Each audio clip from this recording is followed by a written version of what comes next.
Hey, everybody. Good afternoon. It is just afternoon. Welcome to the Rising Leaders of Puerto Rico info session. I'm Amelia Cachapero, pronoun she, her, sha. Sha is Filipino. I'm one of TCG's co-executive directors. Yes, there are three of us, so we'll talk about that in a second. I'm calling from the ancestral home and stolen land of the Lene Lenape people and many other Native people, also known as Manhattan. I'm a brown-skinned Filipina with short black hair, black glasses, and I'm wearing a gray turtleneck. I want to pass the mic over to Big. Thank you, Amelia. Hi, everybody. My name is Big Raksakong. My pronouns are she and they and Aya. I am TCG's lead of brand making and global programs. I'm calling in from Thailand today, so it's the quite a flip side of your clock right now. I'm a brown-skinned Thai immigrant with long black hair swept to one side, wearing a maroon jumpsuit, sitting in front of a white wall next to a blue curtain. I'll pass the mic on to our colleague, Rachel. Hey there, everyone. I'm Rachel Hip Flores. My pronouns are she, her, and I am TCG's co-lead of research. I am zooming in from the land of the Tongva people, colonially known as Los Angeles. I'm a woman of mixed Cuban, Chinese, and Italian heritage with dark brown hair, a turquoise-ish sweater on, and a fairly messy office behind me. Thank you, Rachel. So before we get started, we would like to take a moment to offer our respects to the many lands on which we gather and to honor the traditional stewards of these lands. If you have any land acknowledgement practices as part of your personal or organizational practice, we invite you to share them in the comments on Zoom as well. While land acknowledgement is a positive first step, it is also important to go beyond that, right? Perhaps by asking yourself, how are you using your privilege to support Indigenous people and communities? And how are you giving back to the land that you are on? And please note that TCG's thinking around land acknowledgement is in a state of evolution, and we are in conversations with Indigenous communities about this. So, Rachel, if you can help us share the screen, we would appreciate it. So today's call will last about 30 to 45 minutes and will be recorded for later viewing on TCG's website and YouTube as well. We will pause from time to time to respond to questions submitted to us on Zoom chat. We have also enabled live translated captioning on Zoom. So if you would like to have access to that, you can turn it on your screen by going to the bottom menu of the Zoom program and then look for a button that says Show CC, and you can enable it and you can have live translated Spanish captioning as well. So I'll pass the floor on to Amelia to talk about the program in general. Great. Thanks, Big. And you're probably saying, why Puerto Rico? But we'll talk about that in just a second. Big and I are working together to administer this program, the Rising Leaders of Puerto Rico. We're going to try to get to as many questions today. And please know that at any time you can email Big or any of us, but Big particularly. Her email address is on the screen there. And we'll get back to you as soon as possible. Today's call is designed to provide you with an overview of the Rising Leaders of Puerto Rico program and to help you prepare your application, and also to break through any myths or misperceptions there might be about the process of applying. This may be the first time you've applied for any program like this, and we want to help you through the process. We're going to do our best to clarify the program and any questions that you might have. And we're also working to make applying for this program as streamlined as possible with a really quick turnaround. You may not know about TCG's work, and we're going to start by talking a little bit about TCG's mission and values as it relates to this program. So slide, please, Rachel. Great. So to give you a little bit of background about TCG, in 2021, we celebrated our 60th anniversary. And after a year-long strategic planning process, we crafted a reframe mission, which you see on the screen here, to lead for a just and thriving theater ecology.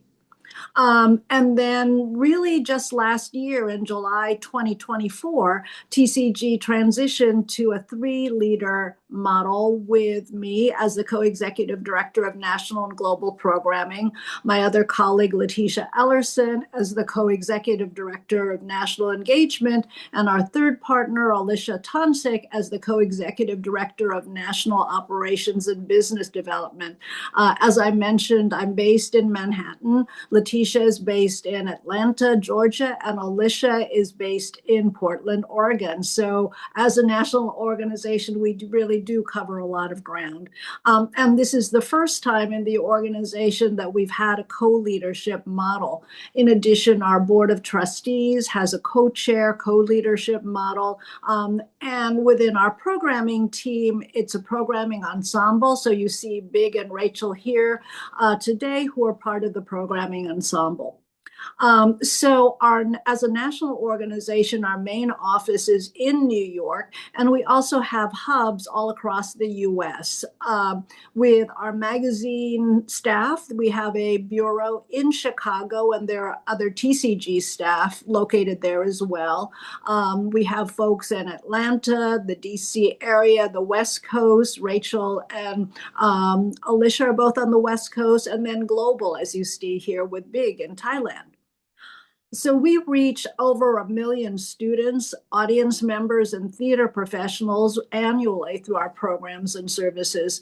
I won't go through them all now. You could read more about our member benefits and other services on the website. Again, let's see, under the membership tab, and take a look at that at your leisure. We serve the U.S. theater field through responsive programming, and that provides our constituents with the resources to respond to a rapidly changing world, including roundtables, town hall conversations, and community meetings, and working groups. Particularly during the COVID years, a lot of our responsive programming was in helping the field really find their way through it. And since January of this year, really helping our field deal with all of the federal actions that have impacted theater and all of the arts field, and as well as not-for-profits. Another strand of our service really is around advancing theater nationally and globally through tools for theater makers, including informational webinars, resource materials, and advocacy alerts. We let folks know how they can help with legislation, say, that is pending, or we recently joined a case with the ACLU, the American Civil Liberties Union, around the anti-DEI implications that were affecting the National Endowment for the Arts. So we joined 3 other arts organizations as a co-plaintiff to challenge the NEA's requirements, particularly around gender ideology. It was Executive Order 14168. And last month, in September, a federal court ruled in our favor and struck down the NEA's grant application review process, which we feel and our co-plaintiffs feel violates the First Amendment, our freedom of speech. TCG continues to fight for freedom of free expression and equity, and our advocacy efforts really have to take a major focus in our work and resources in this current world. TCG is also the U.S. Center of the International Theater Institute, ITI, which was founded by UNESCO. It's a global network of centers in more than 70 countries all across the globe. Another area of our work is networking and knowledge building for theater artists and leaders to advance their careers, institutions, and commitment to equitable practices. As part of our Thrive program, which uplifts and supports theaters of color, we have just offered or recently offered learning labs. We also have a grant program that supports theaters of color. We recently hosted a fall forum on governance, board of directors, or trustees last November, just a few weeks ago, in person in New York. And since the pandemic, we've been hosting regularly scheduled online calls with theater leaders of all different sizes of organizations and geographic location. And certainly, of course, we host a national conference every 2 years where theater makers from across the country and worldwide gather. The next one is going to be in summer 2026 in your town, San Juan, or at least in Puerto Rico if you're not necessarily in central San Juan. We recently launched the information about the conference, and registration is going to be live starting in February. Another strand of our work is around research and surveys. We gather and analyze data about the fiscal health of the field, governance, and the state of theater workers. These reports really are essential resources for the theater field, as well as other related sectors, and certainly the press. Rachel is part of the research team and really can speak to the programs that we've got. Rachel, do you want to take the mic for a minute? Yeah, absolutely. So we've got a couple of big ones and a couple of new ones. I think our biggest one is probably Theater Facts, which is an annual report which covers the breadth of the field, expenses, income, attendance, productions, a lot of it, and not limited to that. Our other big research report that comes out every year is the salary survey, which gathers all of the information on what everyone is paid at all of our theaters, or everyone that chooses to participate in it, and it provides benchmarking to make sure that everyone is getting paid equitably, or at least giving some type of guidance for that. We've got some new ones. The newest one that's out already is called Heart Hustle Survival, which was it's focused on ways in which theater makers make not only a living but a life. So it focused mostly on New York City, but we hope to replicate the research in other areas and give local communities the tools that they need to follow similar research. And the Thrive report is coming out next year. It focuses specifically on Black, Indigenous theaters of color, their programming, their makeup, their production, their financials as well.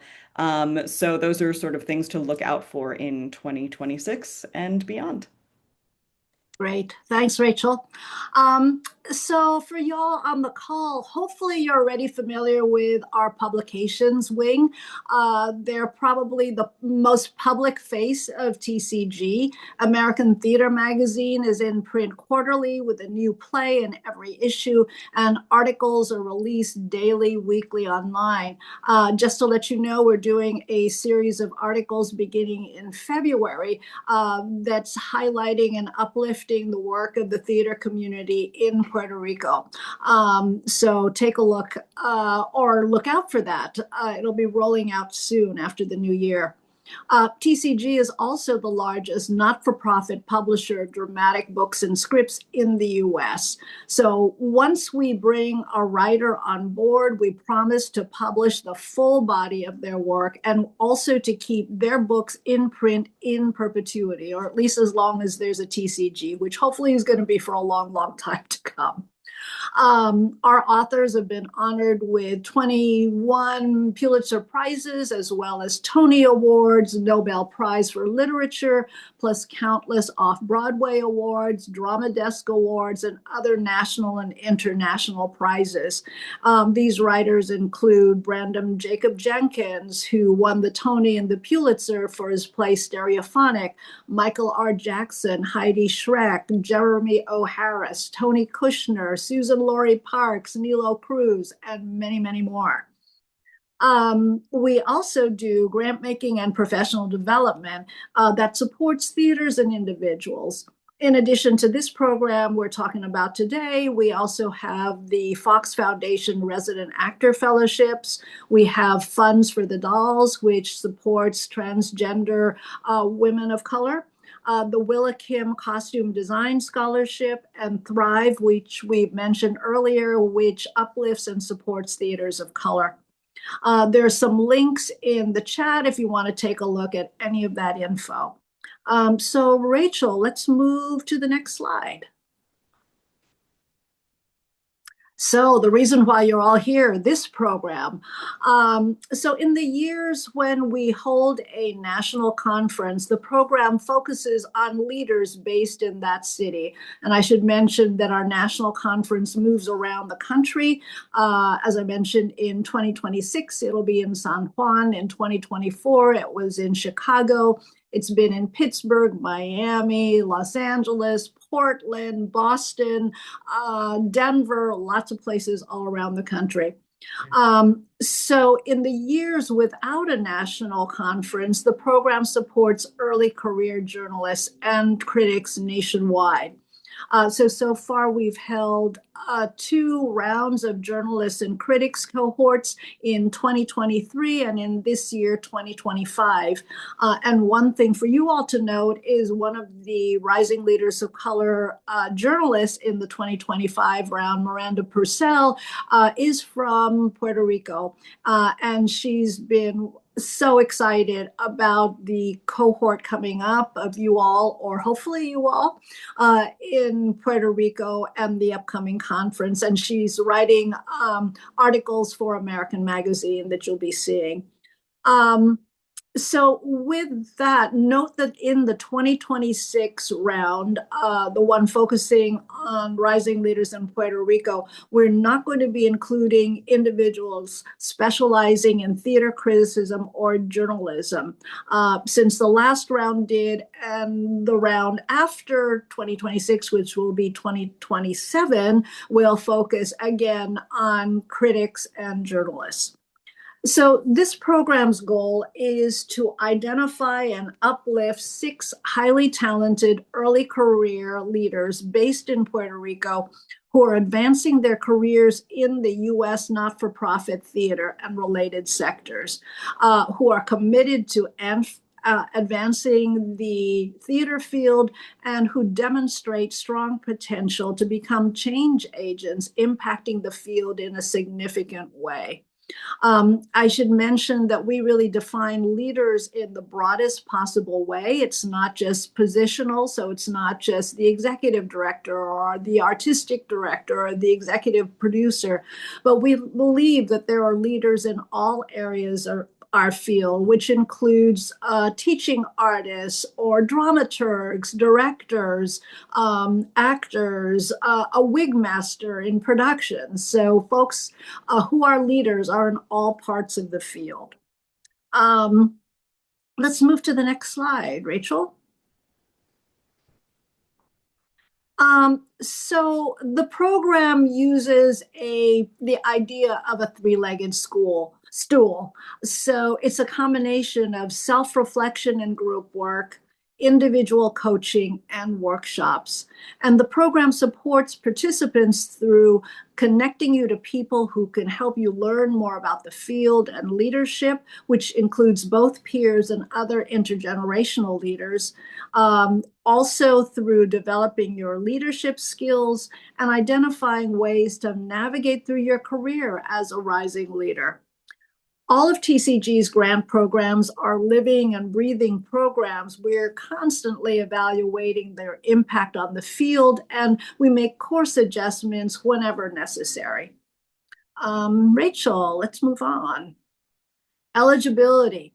So the program is created for those in early stages of their career for whom participation would accelerate their professional development and knowledge of the theater field.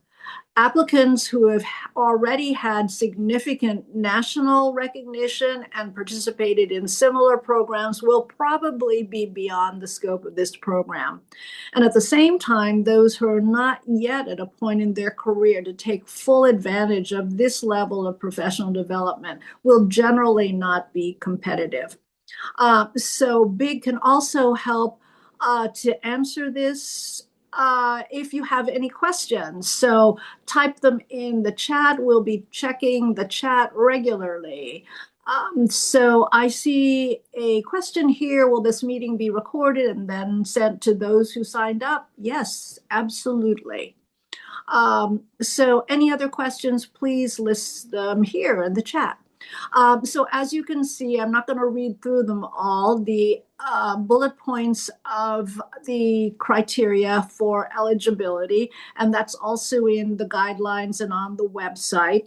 As I mentioned, we are really looking at leaders in all areas of the field, and we define early career as somebody who has been in a leadership role in the theater field or a related sector for approximately 2 to 5 years, right? And that's, again, a general statement. Applicants who are full-time students at a university or a conservatory training program during the program period will also generally not be competitive, particularly because the demands of a full-time program are so high, it's often difficult to balance those requirements with the activities in the program.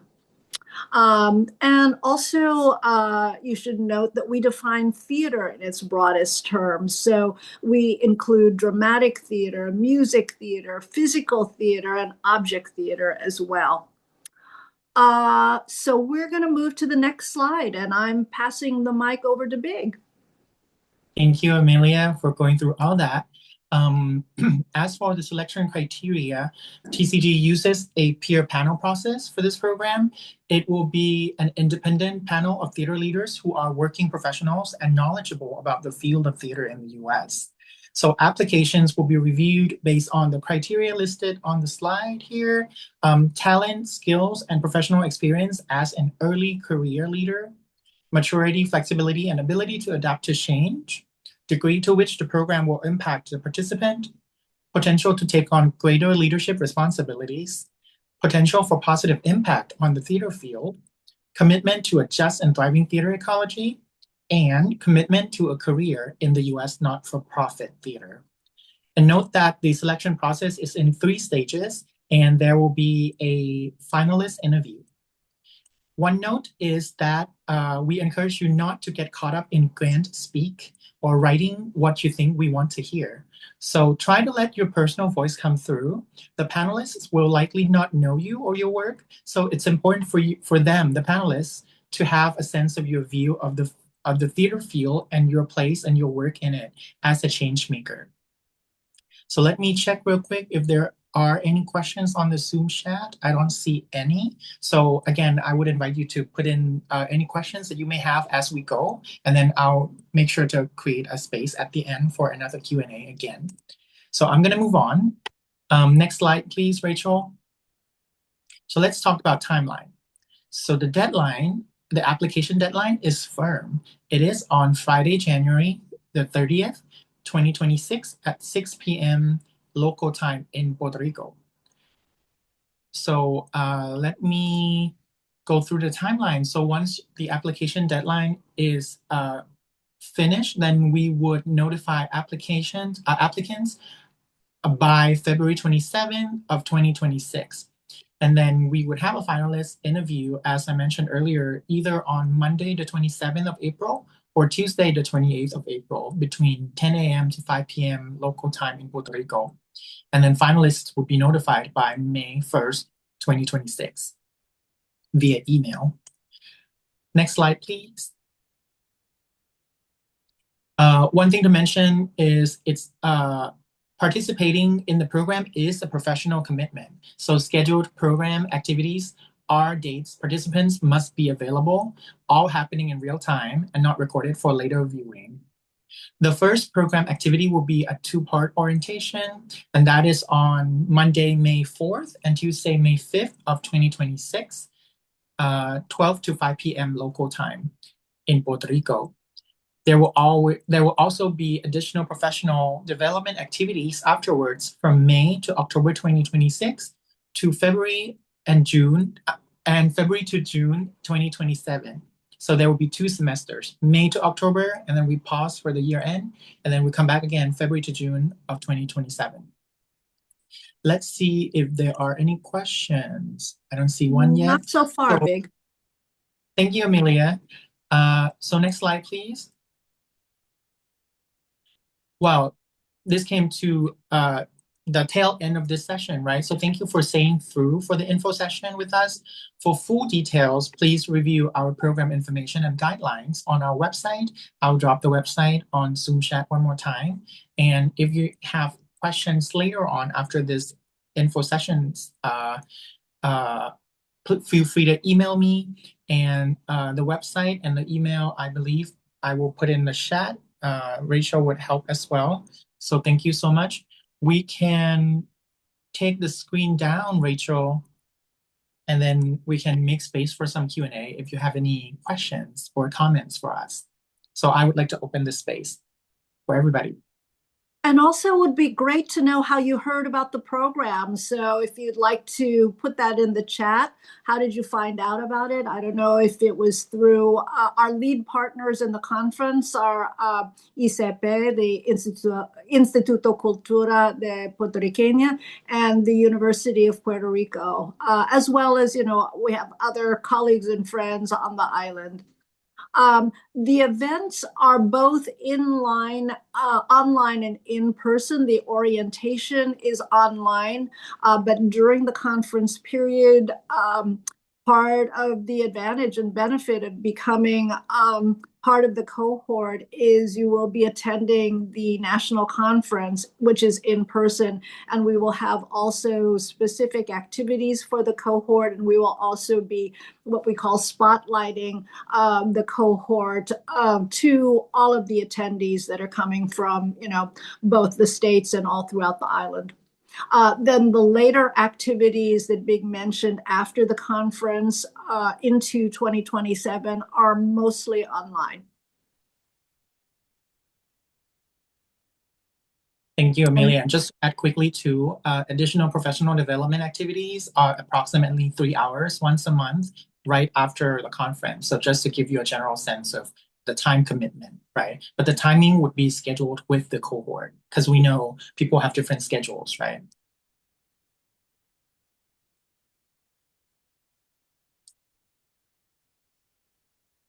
Great. Thank you for letting us know how you heard. Word of mouth is always a big one, particularly if it's folks that have gone through the program or know TCG. Newsletter, great. It's good to know that our info is getting out there to folks.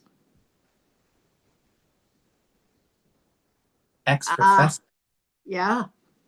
Was that at UPR or in the States? Okay, yes. Fabulous. Yeah, again, UPR, the university, is a lead partner, and Edgar Garcia and Agnes have both been incredibly, incredibly helpful and positive. We've done a couple of site visits already to San Juan last July, and then just a couple of months ago in November or so. And we had a community town hall. I don't know if any of you were able to join us for that. We're going to be back on the island in April doing a session that's part of ICP's theater festival. So it'll be in the mid to end of April. We're sorting out the dates now. It'll either be the 13th or the 20th. Yes, Edgar. And Edgar, actually, I first met him when he was in Miami when we did our conference there, and he was on our host committee. So he's gone through the conference. He's been to a couple different conferences, and he knows what we do. So he's a good resource. Anything else? Yeah. Any questions around how to apply, around application materials, anything like that? We are happy to clarify if you have any questions. And I can't underscore enough that we want to get your voice and your, a sense of who you are, certainly in the narrative. So, yeah, don't treat it as a conversation more than like a formal inquiry in that way.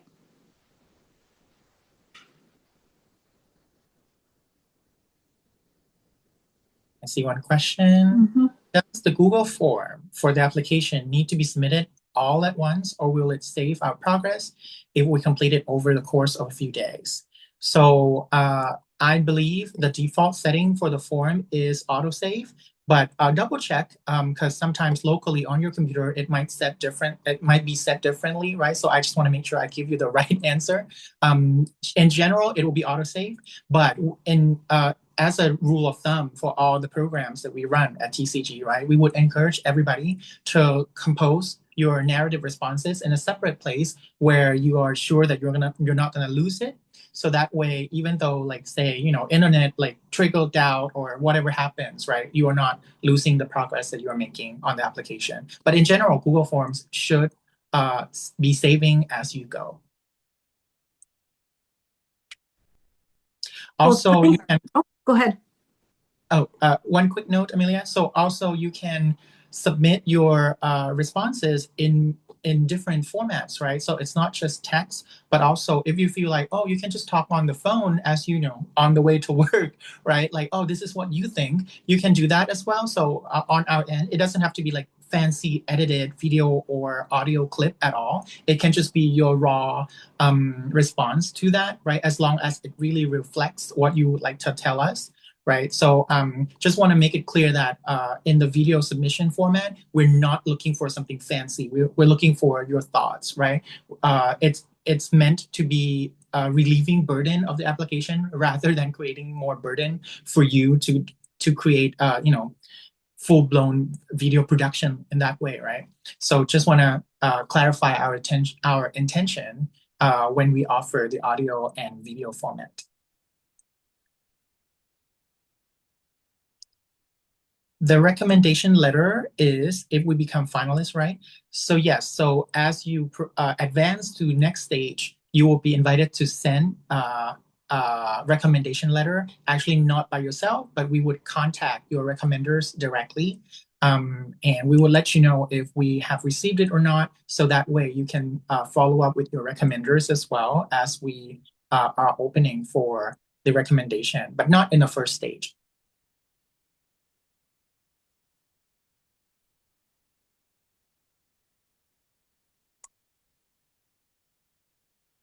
Were you saying something earlier, Amelia? Oh, no, I was actually going to lift up what you just mentioned, Big, about the application process. Thank you.